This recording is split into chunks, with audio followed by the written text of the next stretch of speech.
Hello guys, नमस्ते, प्रणाम। हम पूजा जौनपुरिया आप सभी के स्वागत करते हैं अपने यूट्यूब चैनल पे।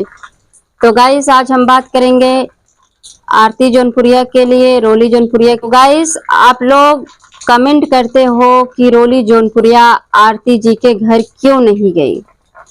तो गाइस, मैं ब्लॉग बनाती नहीं, लेकिन मुझे ब्लॉग बनाना पड़ा क्योंकि बहुत से लोग हैं जो कमेंट बहुत उल्टा सीधा कमेंट करते हैं, तो उनके भी बारे में मैं सुनाऊंगी। पहले सुनिए रोली जौनपुरिया के लिए। तो रही बात रोली की, तो गाइस, जब आरती के भाई के साथ ऐसा हादसा जब हुआ था, तो मैंने रोली के पास फोन की।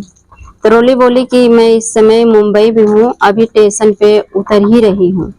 तो ऐसे कैसे हो गया। तो मैंने जितना मतलब मुझे पता था, तो मैंने रोली को सब बताया कि ऐसे ऐसे आरती के भाई के साथ हो गया है।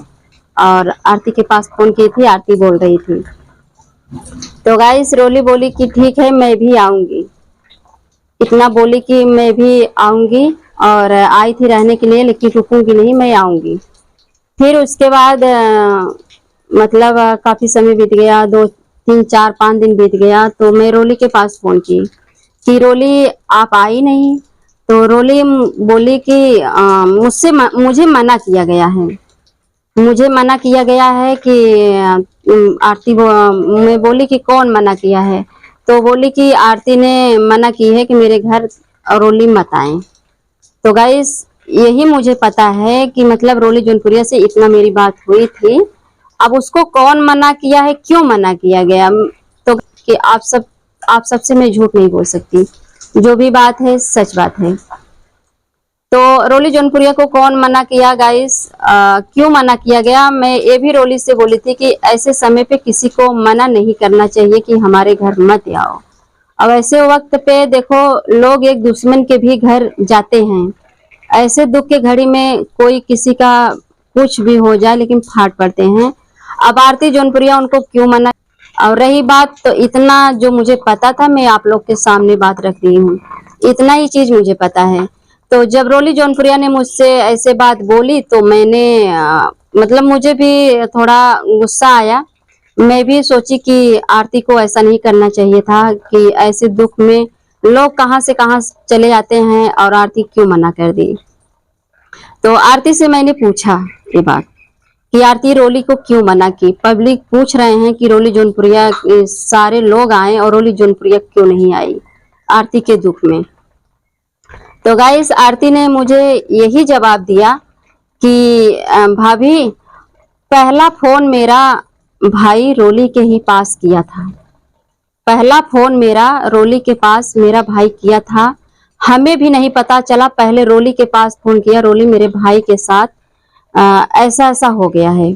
तो उस समय आरती का भाई सूरज है, सूरज नाम करके हैं, आरती से छोटे हैं, जो मतलब भाई का इस दुनिया में नहीं है, उससे बड़े थे। मतलब उससे बड़ा ये भाई सूरज है। तो और रोली के पास फोन किया था। तो आरती मुझसे यही बोली कि भाभी, पहला फोन मेरा भाई रोली के पास किया, और रोली ना ब्लॉग डाली ना तो एक फोन की। तो अब मेरे दरवाजे वो क्यों आएगी। तो गाइस, यहाँ तक मुझे पता है, मतलब इतना बात मुझसे हुआ था। बकिया मुझसे रोली से नहीं कुछ बात हुआ, और ना तो आरती से मैंने इस बारे में बात ही मैंने छेड़ी, क्योंकि मैं सोची इतने दुख में ये सब बात करना उचित नहीं समझी। लेकिन रोली के बारे में लोग कमेंट करते थे, इसलिए मैं इतना बात आरती से पूछा था। तो आरती ने हमें यही जवाब दिया था। तो अब आप लोग बताइए मैं क्या कर सकती हूँ।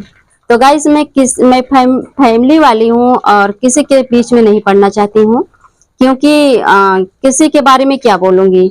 आज के डेट में लोग कहते कुछ हैं, करते कुछ हैं। सामने से कुछ कहेंगे, आड़े से कुछ कहेंगे। इसीलिए किसी के बीच में पढ़ना ही नहीं चाहती हूँ।